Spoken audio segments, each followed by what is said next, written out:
My name is Yueszhi Zhao. I'm a professor and a Canada Research Chair at the School of Communication at Simon Fraser University, and I'm also a Senior Fellow here at the Asia Pacific Foundation. In China, actually, there are Chinese versions of many of the internet social media sites that we're familiar with, for example, Facebook, Twitter, all that.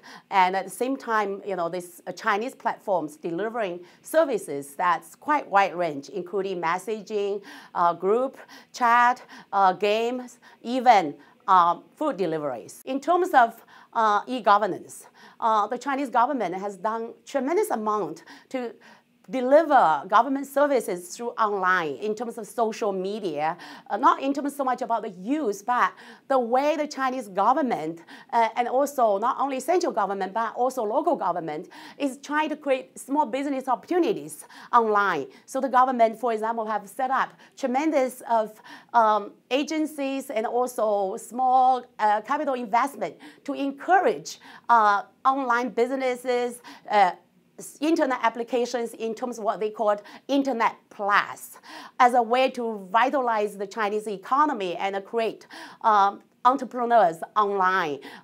People can provide all kinds of social services through online. And I think on this respect, probably Canadian government or Canadian businesses can work together to create e-businesses to revive economy or create an online e-commerce, that kind of thing. So I think in terms of the government and the business collaboration in enabling vibrant and thriving online business, I think the Chinese government is way ahead in some cases than the Canadian government.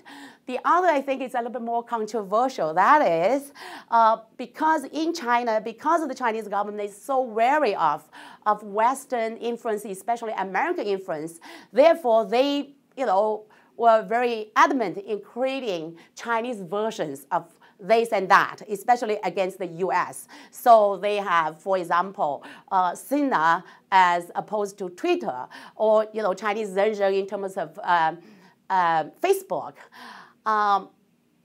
In Canada, we also, because of our proximity to the US, there's also consideration for Canadian cultural spaces and cultural autonomy. Again, I feel this is a little bit controversial, but the extent to which the Canadian government and the Canadian business can work together to create some kind of carve-out, some kind of internet space that is a little bit more oriented towards Canadian citizens vis-a-vis, a kind of US domination. I think there are things that you can also learn from.